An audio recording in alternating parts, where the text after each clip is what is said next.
Start. Hey, folks, welcome back to Dark Room Reviews. Today I'm joined by Nate from Geeks and Flix. How are you, my man? I'm doing well. Thanks for having me on. How are you doing? I'm doing fantastic. Yeah, can't complain. But today we got a special live stream. We're going to be talking all about the Scream movies. We're going to be ranking them. Nate and I are going to be ranking our own uh, uh, ranking our own have our own rankings from best to worst.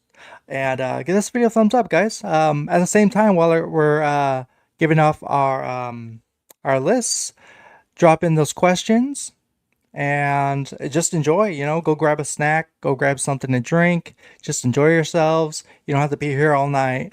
We're not going to be here all night. It's just Nate and I. But yeah, thank you again.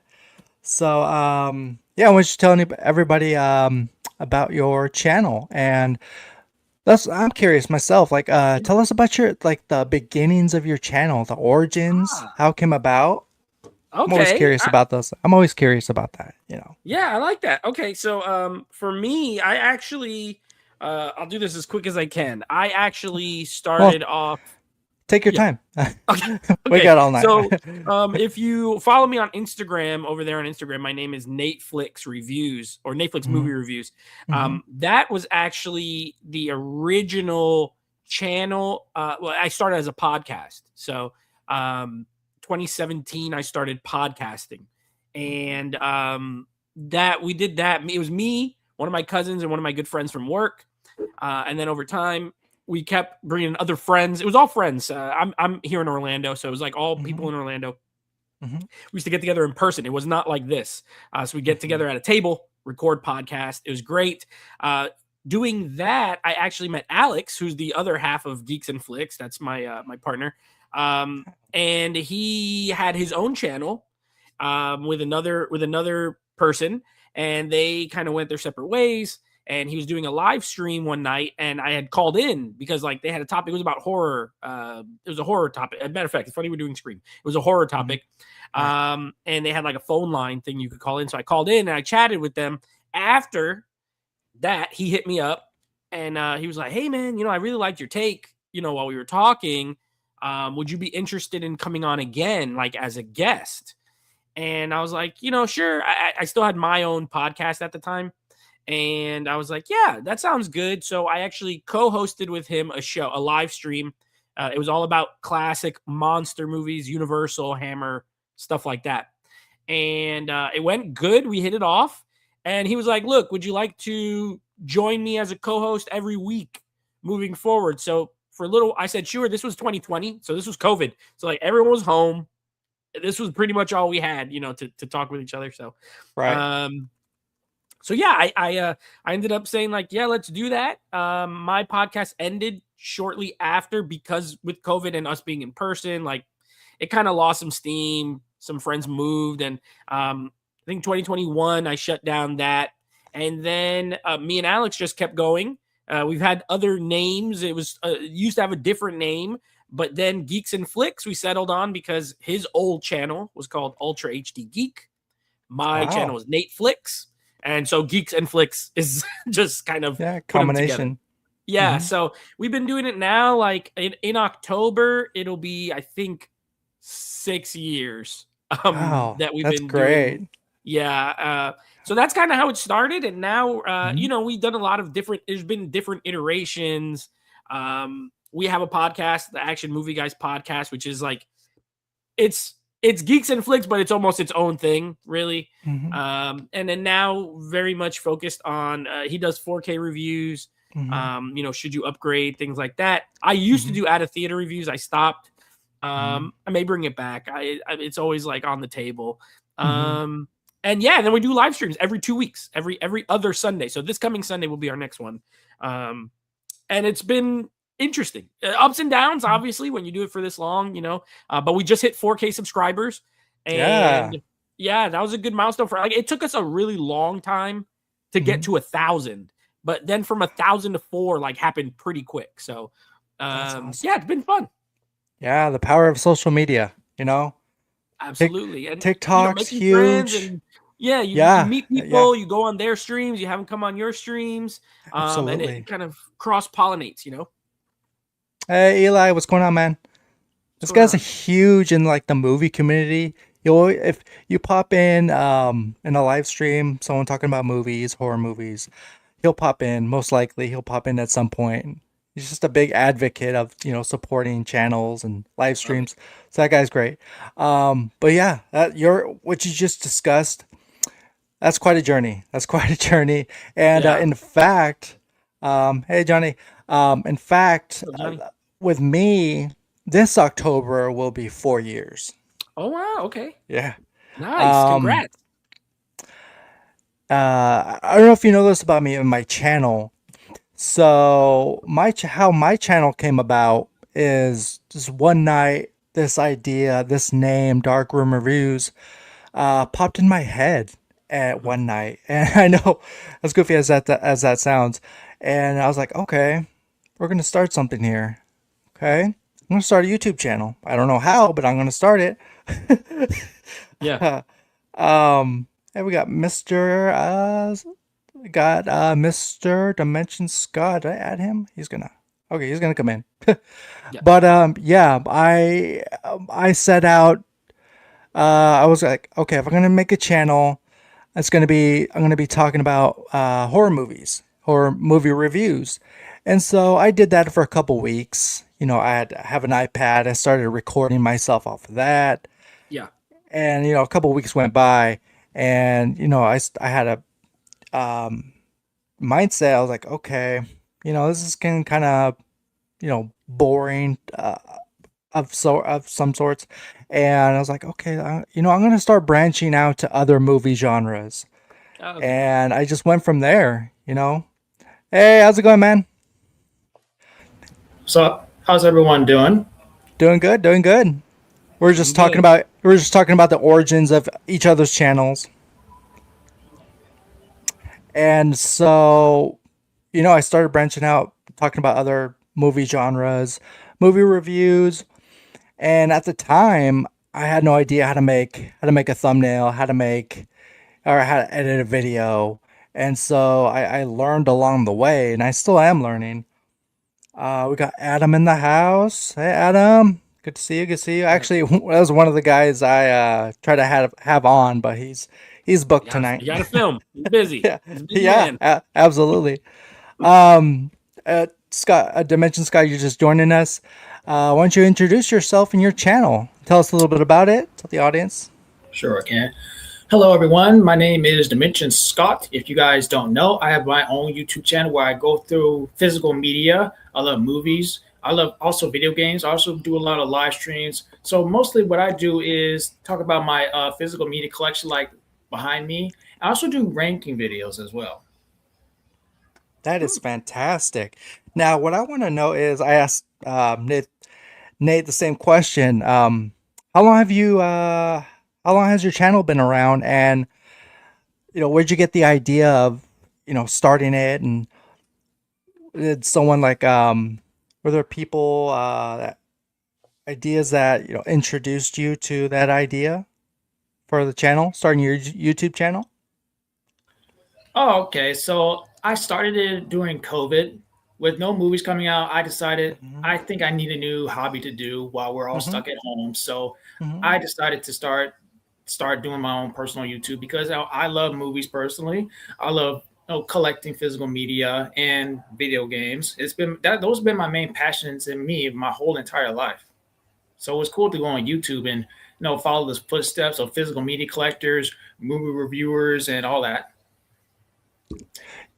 Yeah, I thought Nate, what he was telling me, kind of shares a similar experience. The COVID, 2020, that time it's just a weird time for me personally. But yeah, and I think channels really took off during that time. 2020 to 2022 and so on.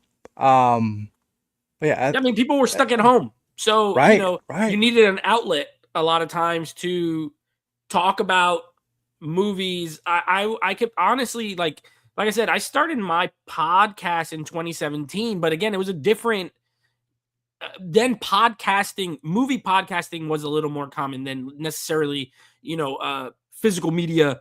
And we're not a physical media channel. We're like movies, but we do collect. That kind of blew up around that time because everyone was home. You had to order your movies from Amazon. You weren't going to the stores. And if you were doing YouTube, that was the only way to kind of connect with people. That and like Instagram Live was very like really popping at that time as well.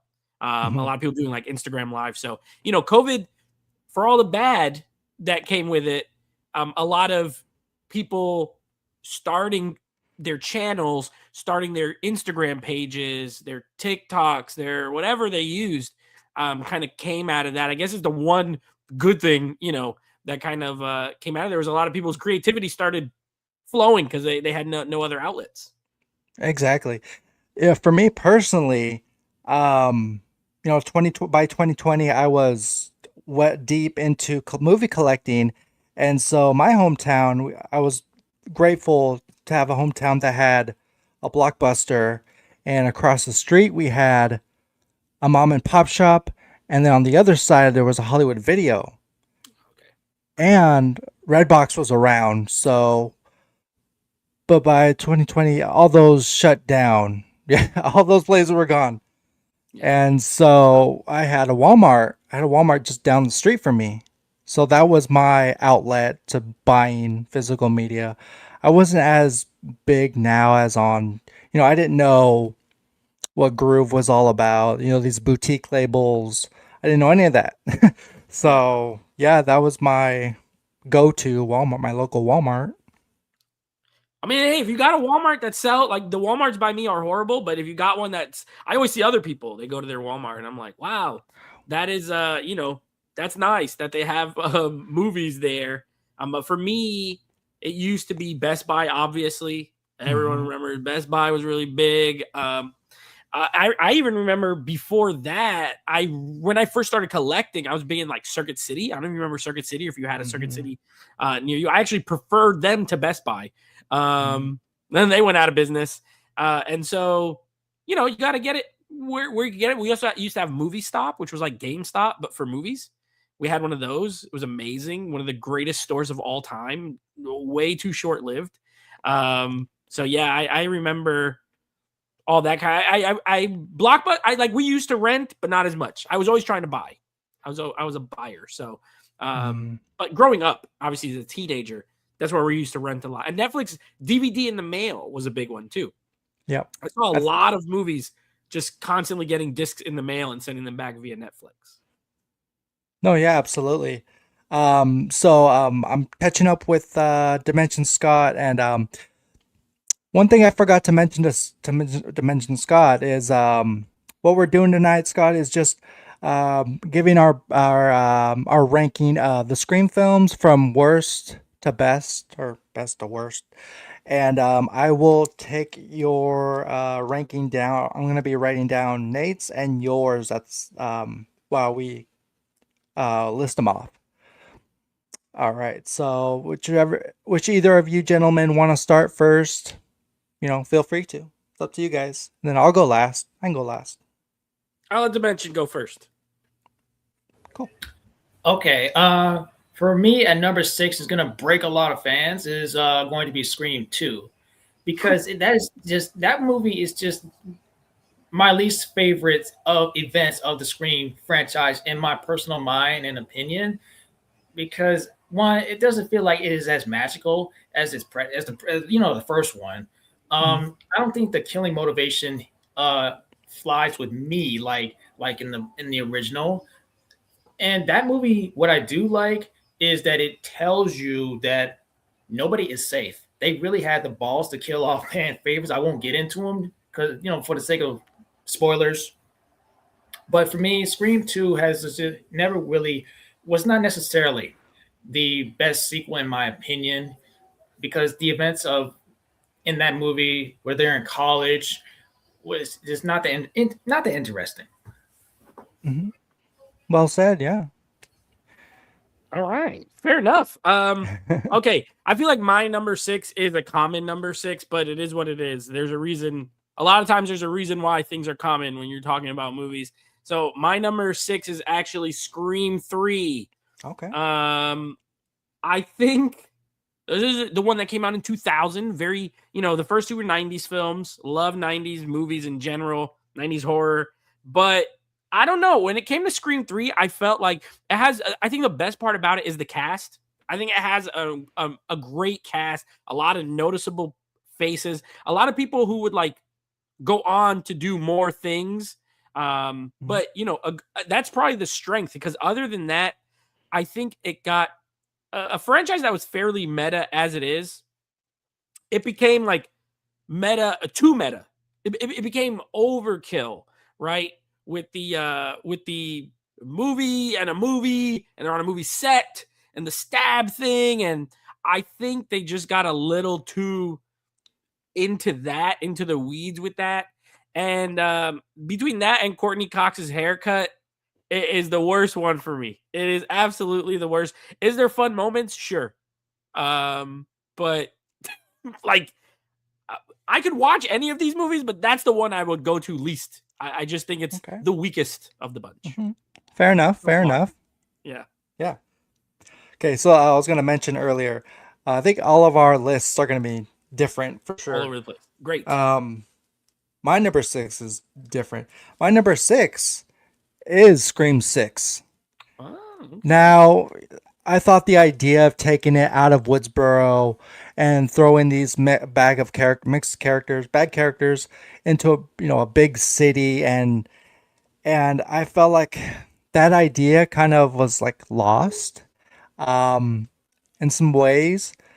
Ghostface killed it, obviously, no pun intended. The characters, they're okay. The Melissa Barrera, Jenna Ortega, they were fine in their roles. They did what they had to do on screen. The killer reveal was a bit overwhelming, and I don't know how to. I've only seen it once. I saw it in theaters, and I don't own it, and who knows? I might get another, get a fresh, probably get a. I may see it again to get another, perspective, see how I feel about it this time around. But yeah, I just didn't. I don't think it lived up to the hype in a way. If that makes any sense. Yeah, for sure. So yeah, that is my number 6, Scream 6. Right, exactly. Johnny's right. But like, what are we doing here? It became too comical. Scream 3 is like, okay, relax. Oh yeah, remember that? Yeah. Now I felt like the reason why Jay and Silent Bob popped in was like a Miramax. It wasn't like a Miramax thing. Absolutely. Yeah, absolutely. But Dimension Scott, you're next. Oh, you're muted. Number 5 is Scream 3. I think this one is a more improvement story than Scream 2 in my opinion, because I think the killer is underrated. He's still the only single killer. And I really love Randy's videotape cameo. I think it's one of the best moments in the entire franchise to me. And I love that in that scene, Randy has these rules about trilogies, about tying events that probably you thought was true, that wasn't true. And I think it's hilarious. I know that movie went through some production kind of problems because of strikes and stuff at the time. And I think I like that it's a more family type of motivation why the killer is doing what he's doing. Well said. Yeah. I agree with you about the killer and his motivation. Definitely stands out. As far as the motivation goes, it's definitely a step above Mickey and Mrs. Loomis. For them, it's just like what, clout, trying to get clout, or I don't know. Anyways, Nate, you're next. All right, so my number 5. Now, I'm gonna preface this with literally all 5 of these I enjoy more. Like, I like them. So it was a little, moving them around a little. The only reason this is gonna be my number 5 is because I've seen it the least. So I'm gonna go with Scream 6 as well. So Only one off from where you had, Joel. I love that they took it out of Woodsboro. But Scream 2 also is not in Woodsboro. Right? They're in college. Like they leave. They're the only two that kind of go somewhere else. I think New York is a great setting. I know they didn't film too much in New York. That's fine. I don't care. It's a movie. I love the subway scene. I just think when you take a killer who's known for being in a certain spot, and in the Scream franchise, really, it's California, it's houses. That's pretty much where he's at. You know what I mean? I think it was fun. I love seeing him in like the bodega, like with a gun. It has things in it that the other ones don't have, and so I quite like that. The only thing I don't like about this movie is the very beginning. I don't love that, like the early, like the first maybe 15 minutes is not my favorite. After that, though, I think it settles in. I like the sisters. Another one where, she's in school in a new place. I thought it was fun. Hayden Panettiere came back from Scream 4. It was cool to see her. Are the killers the best? No. But I think the movie's fun. I think it's fun. I think it's well shot. 5 and 6 really, to me, look more interesting than some of the other ones. So from a filmmaking perspective, I kind of like them in that regard. So yeah, Scream 6 for me it's good, but I think I need more time. It might stay in this spot, but it could move up. I don't know on a rewatch. But yeah, I'm going to put it at number 5. Yeah, you're speaking from the heart, man. Yeah, when I saw that movie in theaters, that opening scene, and I knew by the I knew that Samara Weaving was going to be in it, but I didn't know they're going to kill her off right away. Oh man, yeah, and then with that other guy, kind of... the guy from was he the Spider-Man, and like he was in the Spider-Man movies, right? He plays Flash. Or I was like, it was all kind of weird. I didn't love it. It was I don't want to say it was ballsy, but it was like risky, trying to something. But I respect that in a way, trying to something new. Killer reveal, and yeah, I was sort of confused. I was like, what? Why is he revealing? Why are they revealing this guy? Anyways, Yeah. but everything else I agree with what you said. For me, let's see. Got Josh in the house. He's still in there. If he's still watching. Yeah, my number 5 is, you guys brought this one up. Scream 3. I appreciated, the killer reveal. That was a bit of a shocker. No one saw that coming. And how was even more impressive was how Roman, he's like, oh, I knew about this all along. I talked these guys into it. And yeah, his whole plan was talked about with Sydney, between him and Sydney. But yeah, I could care less. I didn't care for any of the cast except the main 3: Dewey, Gale, Sydney. All got killed off anyway. It's the side plots. One between Courtney Cox and her co-star, who what's her name? But anyways, that whole It's a Parker Posey. Parker Posey. Yeah. Them going on the little side quests, I didn't care for. People getting killed off. The third act, I will give some credit to. But, it was fine. It was fine. Yeah. Patrick Dempsey was, obviously he played that red herring well. I thought the another positive, the opening scene, Cotton Weary. Yeah. Cotton Weary getting attacked. That was good. Yeah. Yeah, for sure. All right. Scott, you're up.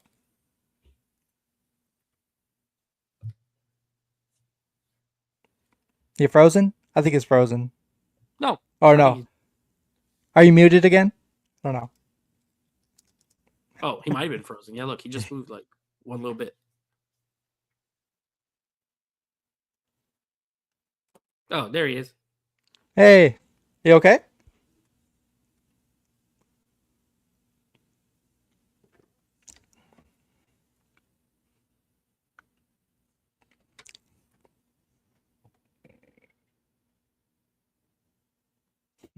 I think he's trying to figure some stuff out. Yeah, he might be. Yeah. If you want, I can go just while he gets settled in. Okay. Yeah, absolutely.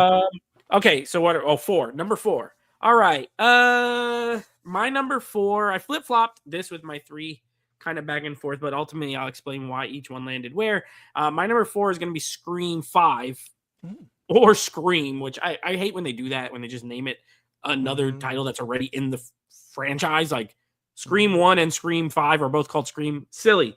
But yeah, I think this is, I would say it's, for me, it is on the better end of the sort of legacy sequel thing. You know what I mean?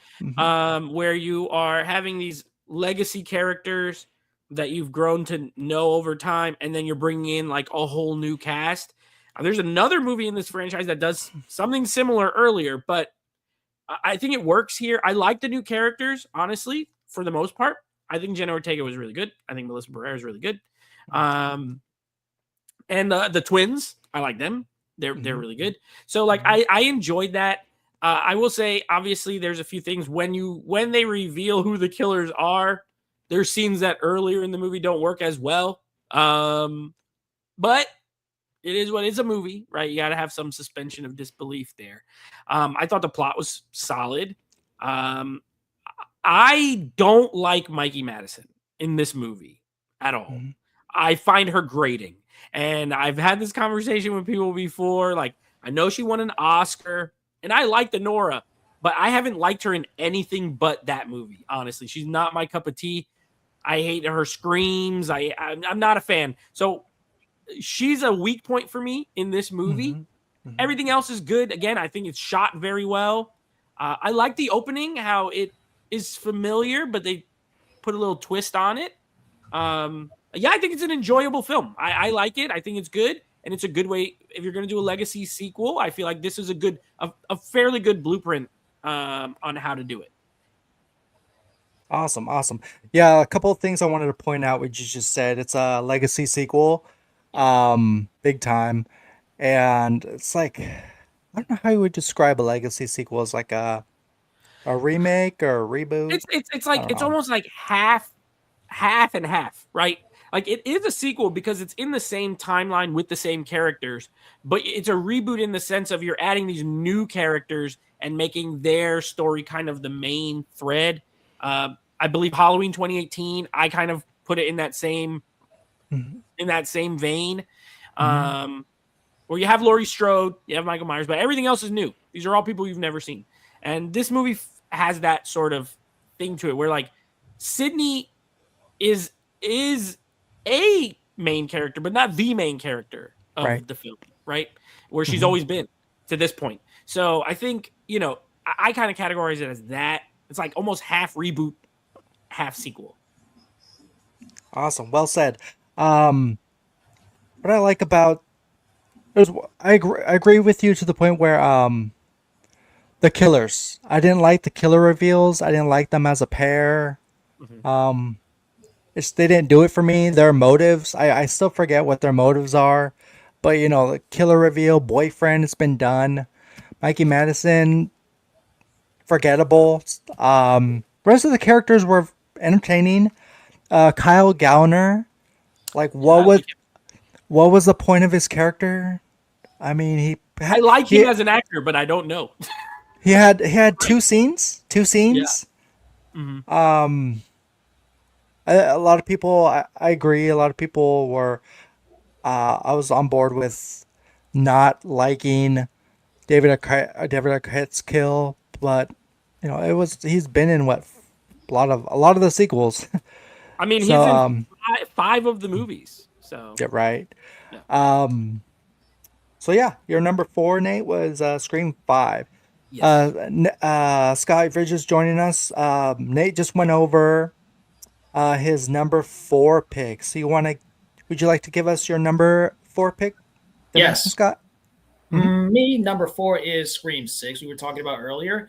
Okay. The thing is, I enjoy the idea of going to New York City. It is one of the biggest cities in the world, and one of the biggest cities that I really like to adore. It was fun with the return of the sisters. I was okay with them not bringing back Neve Campbell as Sydney. I get why. I do agree with what you were saying earlier that the killers in this movie are not insane, but it was still a new cool idea that it was more than one or two that time around. And I like that the ghost face mask was more inspiration by Halloween 2018.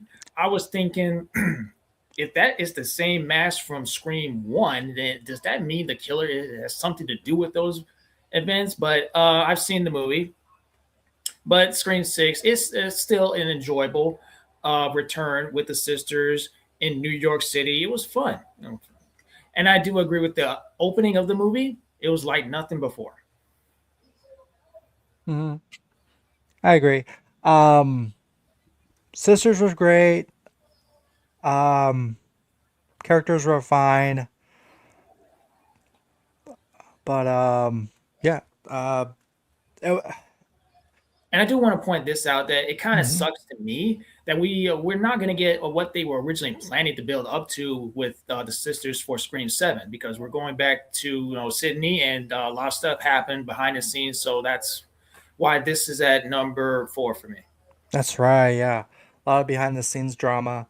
Um, yeah, the killer reveals were a little nutty, and it was to the point where it's at the end of the film. You kind of had to dispense your disbelief, and yeah, it is what it is. So Scott, that was your number four pick, Scream Six. My number four pick is going to be Scream Two. Okay, so starting off with the positives, I liked that they took the characters we knew from the first film, threw them into a totally different setting. You have new characters involved. I like that it's still, Wes Craven decided to come back for the sequel. Kevin Williamson did the script for this one, I believe. Mhm. The red herrings, there weren't too many red herrings in this one. There was characters I liked in this movie in Scream 2 that got killed off. Um, so yeah, the sequel wasn't playing around. So yeah, a lot of positives. I don't have too many negatives, but there's just it's I don't know why I can't really describe why it's not my favorite. I guess um, I don't know, but yeah, that's my number. You know what? I don't have any negatives. It's just that's just where it ranks. Sometimes you could really like it, and it just ranks Yeah. there because you like the other ones more. Yeah, well said. All right, so my number four was Scream 2. Mm. All right, Dimension Scott, you're up, my man. Number 3 is Scream 4. Hmm. Uh, One thing is I know that this movie plays it safe with our original characters, Sydney, Gail, and Dewey. I liked this movie was my introduction to Emma, what's her name, Emma Roberts, Hmm. and I'm gonna just say it that I think her performance is definitely the best part of this whole entire movie. Hmm. And it was the last Scream movie ever directed by Wes Craven, so rest in peace. That's awesome. I just wanted to add regarding your pick, Scream 4. I liked that it felt like I was connected with the characters in terms of okay, they're these teenagers back at what they're going to Woodsboro High. We got a couple guys who are like movie buffs, have like this movie club, and they just though that kind of elevated the whole experience. Not only with the characters, we had Kirby in there, we had Jill, Emma Roberts, um, but then you also the opening. I never liked the opening. And in fact, I don't think it was Kevin Williamson's idea for that opening. It was someone else's. And but yeah, the opening forgettable, easily forgettable. The rest of the film I liked. I liked. In fact, coming up, Okay. Scream 4 is in my top coming up. top three. Um, Same. I mean, but as far as the killer reveals, this movie rocks. Except, I wasn't totally on board with, Emma Roberts and Charlie Culkin guy. Those two total opposites. I felt like they had two different motives. They weren't on board. Obviously they weren't because Jill ended up shooting Charlie. The rest is history. But yeah, she's definitely the standout. She was definitely the standout. So a lot of thanks for that pick, Scott. Um, let's see. Did Nate? No, Did you? Or am no, I my turn next? to do number You're 3. next. Okay. Yeah. Cool. Okay. Okay, my number 3 has already been mentioned as well. It's going to be Scream 2. Scream 2. Now, I might have a little different view than Dimension. I saw this movie when this came out in 97, which would have put me as 10 years old. I think me and my sister rented it in like 98. So I was like 11. So this was like a early on horror movie for me. And I saw it when it was still like pretty new.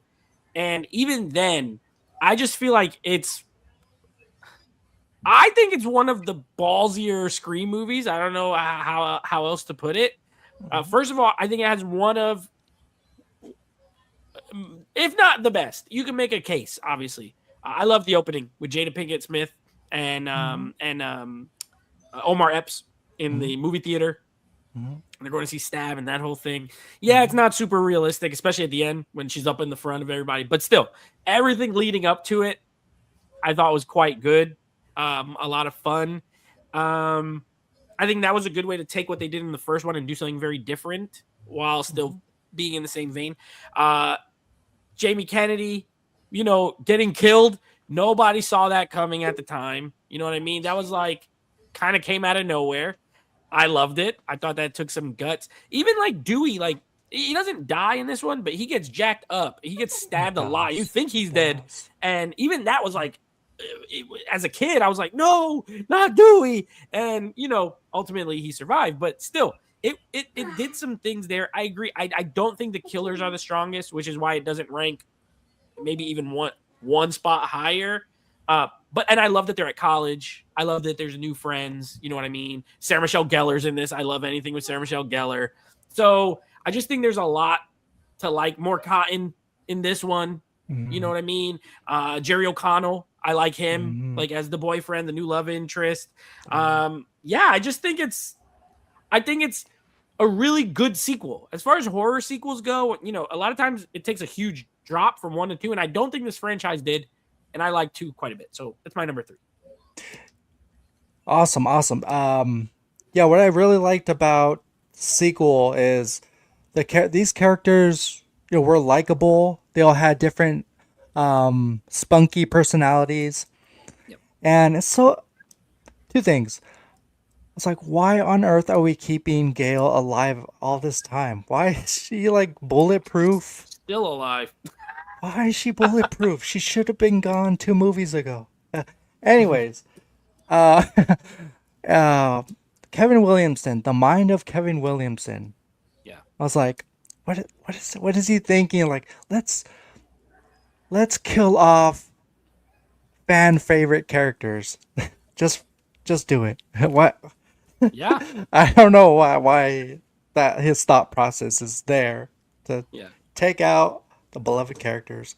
But anyways, Nate, you just gave your number 3, Scream 2. My number 3 is Scream 5. I think Radio Silence, the director duo. I think they I like that they paid homage to what Wes Craven cooked up in these movies. And in fact, there's a character in Scream 5 that is named Wes. But we know his fate. If you know, you know. Scream 5, I liked it for what it was. Introducing new characters, throwing a monkey wrench in there, and giving us a ghost Billy. If you guys remember that, Yep. Uh-huh. you know, but that also kind of connected with Melissa Barrera and her kind of story arc.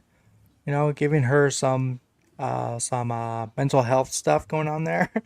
Um, but yeah, all in all, I liked it. I liked it. Except, you know, the killers. That was the only downgrade is the killers. Not saying Jack Quaid, but I think the combination of the two as the killers themselves. They weren't too convincing for me. But yeah, my number 3 is Scream 5. Scott, you want to go? Uh, Number 2 is Scream 5, Scream 2022. This movie was coming out like Star Wars: The Force Awakens. I saw it in theaters. It was my first Scream movie in theaters. And that even my sister was with me. I like that it went back to routes like from the original Scream film, with the opening with Jenna Ortega in the house on the phone answering questions, and I liked that they brought back our 3 main original characters. And like I was saying about Scream 2, they did something really ballsy with Dewey. I know people don't like it, but I still thought it was really, really ballsy of them to do, just like they did to Randy in Scream 2. And I was really starting to really like these our new generation characters of Jenna Ortega and the other sister too. I don't forget her name. And this one is still the most brutal ghost face that I've ever seen in a modern day of horror movies. And everybody else, I think, did a job of what they were given. And I think the killing motivation is still a fun thing to do. I think it was a fun reason why they were killing people. And the twist at the end of the movie, while they're at the stew house, and I think this movie played a nostalgic road trip. Well said. Well said. Yeah. Completely forgot about that. Bringing it back. Scream 5 bringing it back to Stumacher's house. That when that was revealed in the trailer at the time before it was released, a lot of ideas like, oh, is he still alive? Even before, you know, Scream 7, now we're still thinking, is Stumacher still alive? That idea popped in my head and back in when Scream 5 came out too. Because they had the Stumacher house. You know, you have characters in there. It's got to be a reason. It's got to be a connection. So I thought that was interesting too. But yeah, so Mikey Madison lived there, right? Apparently, she lived in the Stumacher house. That's how she threw the party. I don't know. Anyways, yeah. So Scott, that was your number 2 pick. Nate, you're up, my dude. All right, my number 2 is. This is one that over time, I feel like it's aged very well, personally. So my number 2 is going to be Scream 4. Okay. I think Scream 4 did what Scream 5 did before Scream 5 did it. Honestly, I feel like it is essentially, it's almost a legacy sequel in itself, right? Because it's not quite, because the time hadn't passed, but it was 11 years between Scream 3 and Scream 4. So you have a whole new, that was 2000, pretty much a 90s movie. This was a 2011 film. So a lot of time had passed. I actually love Hayden Panettiere in this movie more than, I think Emma Roberts is good. I think her performance is good. But I think Kirby was kind of the standout character for me that I liked. I love the scene when she's on the phone and they're like, you know, she's naming all the horror movies like all in a row and everything like that. I think that was kind of, these kids who grew up watching the first 3 Scream movies might have been around that age when this movie came out, and they were them. You know what I mean? And so I think that was a really good a way to do it. I agree. The killers, I don't mind the killers as far as who they are, but like their connection is odd to me. I don't love that. Other than that, though, I love Marley Shelton as the sheriff, and she comes back in Scream 5. She's the mom of the other kid. But like I thought that was cool. But I like her in this movie. I think it has some really good set pieces. I like the opening. I know, Joel, you said you didn't love it. I think it's one of the more clever ways to do it, like having so many young actresses, and it's like, I thought that was the only one. I thought that was the only one. And then I thought, yes, on one hand, you could say it goes on too long. For me, it was just the right amount. Like, if they would have done it again, I would have been like, okay, what are we doing here? But I thought it was fun. It's funny without being goofy, which was my problem with Scream 3. I think Scream 3 is a very goofy movie. It's not goofy, but it is humorous. Kevin Williamson, of course, this was the last one that him and Wes Craven did together. And I think it's really good. And again, I think it's aged very well. I feel like I like it more over time, even than when I first saw it. When I first saw it, I liked it. But I think it's kind of gotten better with age and as more of them have come out. So I'm going to put that one at number 2 today. Tomorrow it could be Scream 2, but today it's Scream 4 as my number 2. Fantastic. Yeah, a couple of notes. I think what really worked for me, at least, about Scream 4 is it went back to, took these characters, old characters, new characters, back to Woodsboro. Yeah. Yep. And it feels like one could argue that Scream 4 could be the real sequel to the original Scream in a way. I don't know. Yeah, just thinking out loud. Honestly, honestly, yes, that's kind of the point. I think that's kind of what I was saying. Like, as far as it's almost Scream 5 before Scream 5, right? Like, let's just say you watched 1 and then 4. It makes sense. It makes sense. You have enough information there. And also, Dewey, they really did something unique and cool with Dewey, as opposed to 2 and 3. I don't know what he was doing 2 and 3, just making sure Sydney was safe, Gail was safe. But we took it back. The OG cast took it back to Woodsboro. Dewey's the sheriff? Is he the sheriff? Yeah, he's the sheriff. Gail's sort of lost in her ways. So yeah, I like that. Dewey finally got his due, his moment, shining moment. I wish that there was more scenes between Hayden Panettiere and Charlie, and because their love for their banter, their beats, their discussions on horror movies, even though it's brief.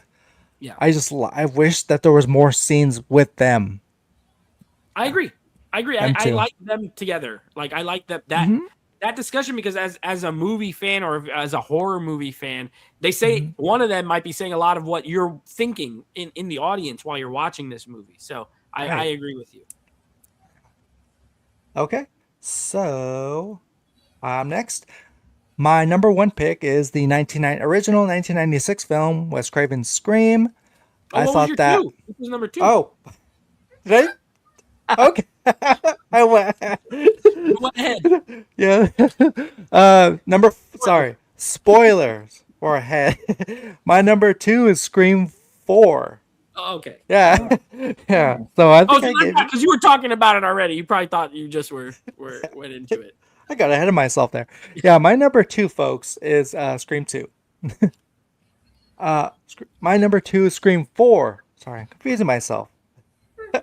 I think I get a lot of positive reasons why I like the film. Took it back to Woodsboro. The characters were really likable. It had a lot of meta horror stuff. I thought that was clever of Kevin Williamson to write in. It felt like a real Scream movie again.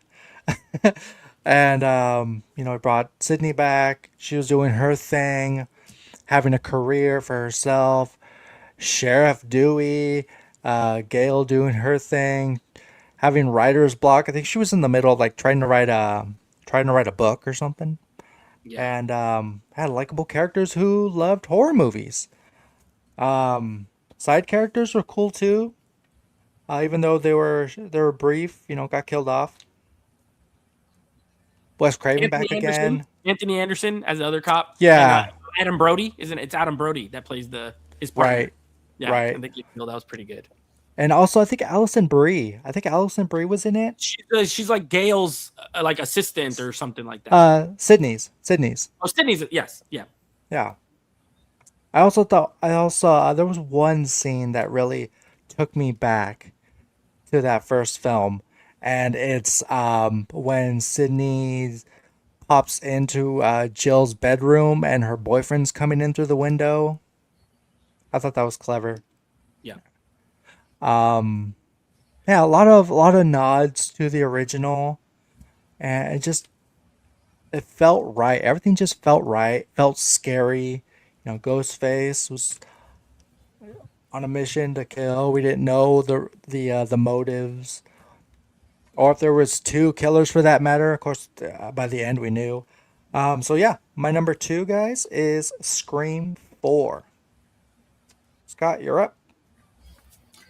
Number one is obvious, the original Scream film here. One is this is a nostalgic horror movie. I watched this movie so many times on videotape as a kid. The opening, easily hands down, greatest opening of any horror movie I've ever seen in my life. It goes from a nice conversation to a terrifying trying to get out from this killer, mysterious ghost face killer. Nev Campbell as Sydney. He's my favorite character. Randy, he loves horror, and I like how this movie reference other iconic franchises like Halloween, Nightmare on Elm Street, and Friday the 13th. And Billy and Stu, excellent. And this movie has my favorite lines from Stu. My mom and daddy gonna be so mad at me. Don't you blame the movies? Movies make psychos more creative. And I love Sydney punching Gil. That is hilarious to me. And yeah, it's my nostalgic favorite horror movie of all time. Nice. That's great, man. Yeah. I'll just piggyback. Obviously, my number one is the only one left. So it looks like it's the same for all of us anyway. So Scream, the original Scream, is my number one as well. I agree with Dimension. It made some very valid points. I think it has the best killers. Still, they've not been topped. Billy and Stu, you know what I mean? Very meta. This is the one like this. The 90s horror is such a mixed bag. 80s horror is a very definitive type of horror, usually, right? A lot of slashers. Slashers in the 90s were not really doing much. And then this came out and kind of reinvigorated that subgenre of horror. So I think the writing is great. Kevin Williamson, mid to late 90s Kevin Williamson is top tier. He's fantastic. I think the writing's great. Wes Craven felt rejuvenated. If you watch his first or his few movies before this, I like The People Under the Stairs, but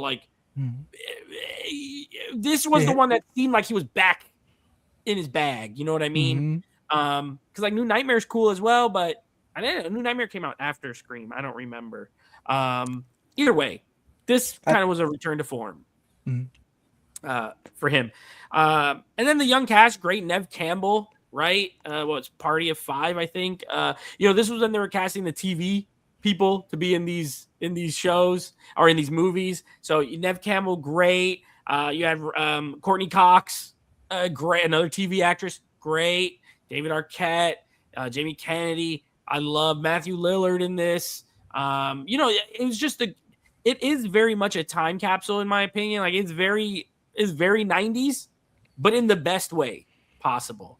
But I just think the script is great. I think the kills are fun. Rose McGowan, I love her in the garage. I'm scared, whatever. My only problem with Scream, okay, and this is something I've heard referenced a lot, and I agree with.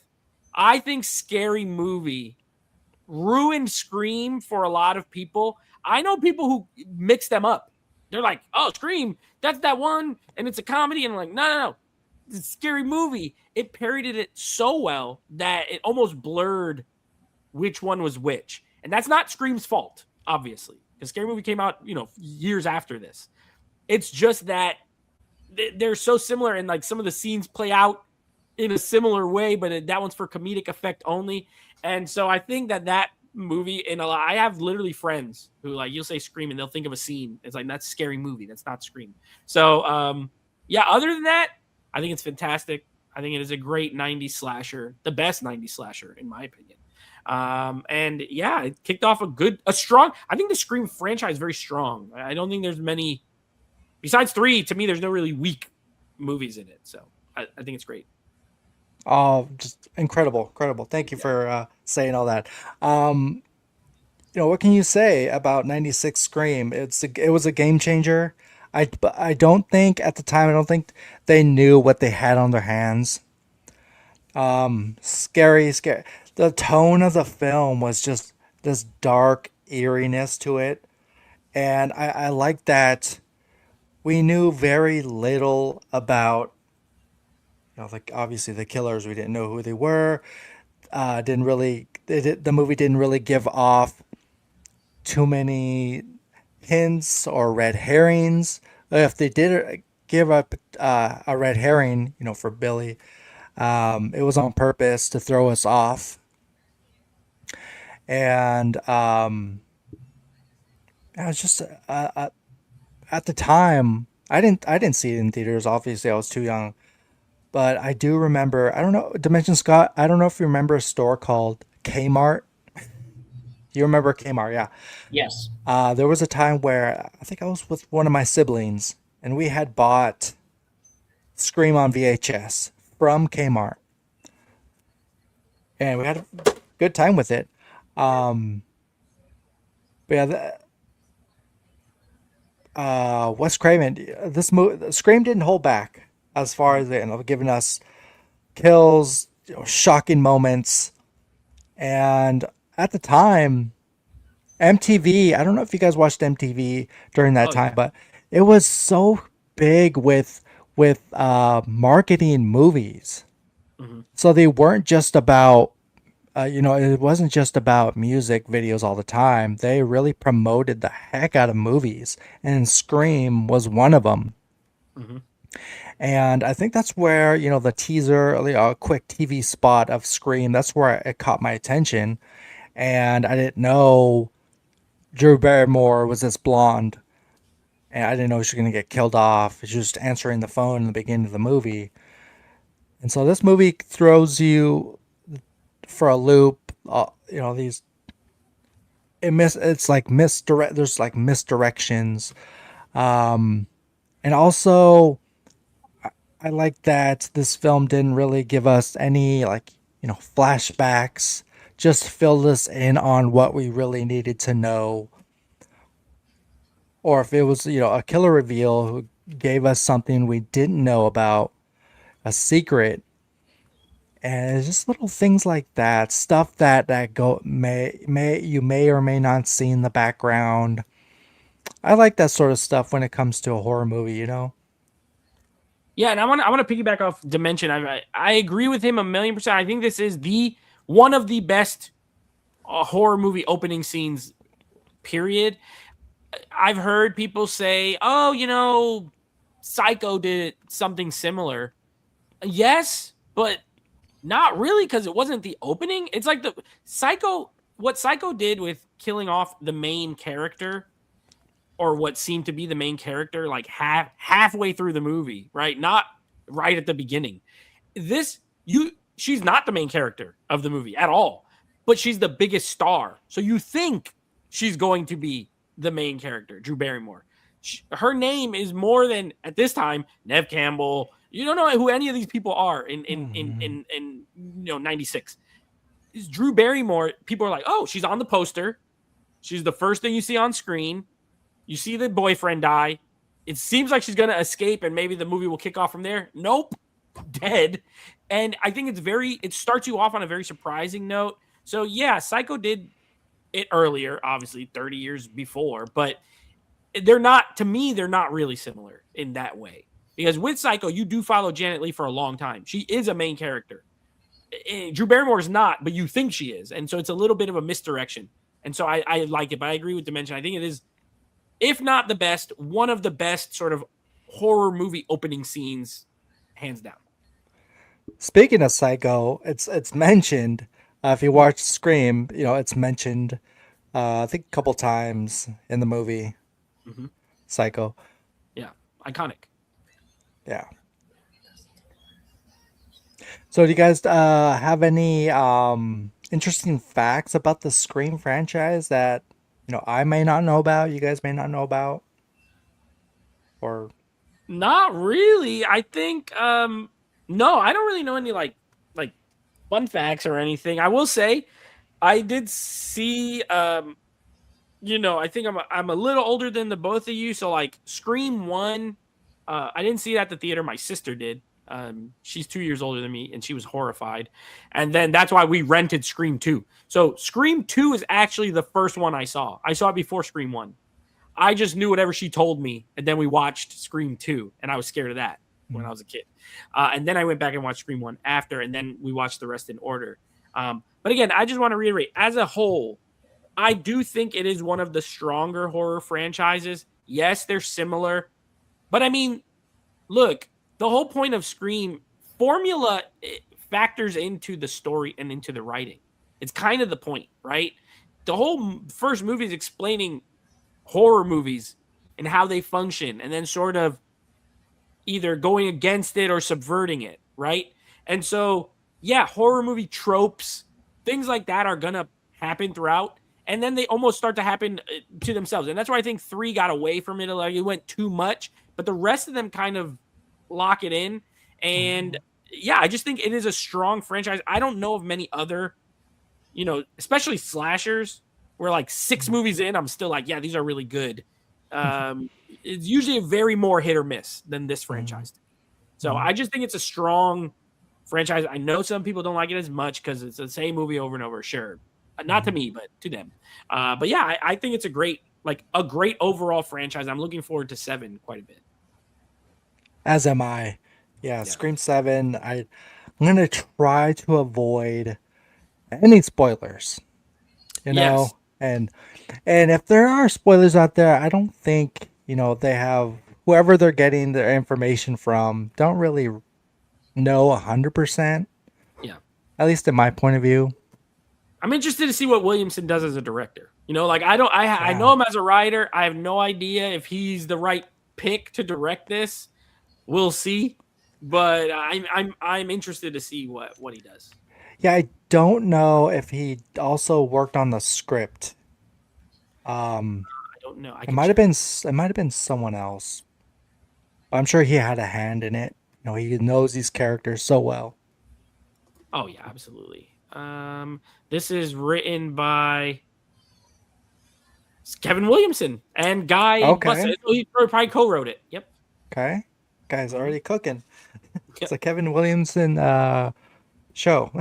Yes, But yeah. This is the Kevin Williamson show. Yeah, there's already people already booked their tickets. Mhm. And it's coming out, if you guys know, it's coming out in IMAX. It's going to be in IMAX. I will see it in IMAX. If it's playing in Yeah. IMAX, that's probably the way I'll see it. A slasher in IMAX? Yeah. Ooh. Okay, one other thing. Do you guys know if this 7th film is back in Woodsboro? Well, the show Stillmacher's house, right? And then Yeah, as far as I know, they will go back there. Will it be there the whole time? I have no idea. Right. I'm like you. All I've seen is whatever trailer they've shown at the theater, because I don't really watch trailers at home too much. But yeah, I think I know they go back there for sure. I don't know if it's there the whole time, but we'll see. All right, guys, do you have any last minute notes? You guys, anything last minute things you want to talk about? You guys have any upcoming plans for your channels? Or Yeah. For us, we will be doing so we're hosting a fantasy movie league. This coming Sunday will be the draft. So we have 13 people signed up to play. This is our first time doing it, so it's just like a test run. And if it goes well, we'll do it again in the future. It'll be based off box office, so it's like fantasy football, but all your points are box office dollars. So you want to pick movies that are going to make money or you think are going to make money.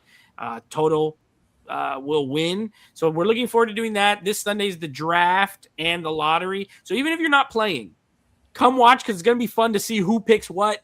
We're going to have the call-in line open, so we're going to be taking calls for people to call in their picks and talk some trash and we're going to have a good time.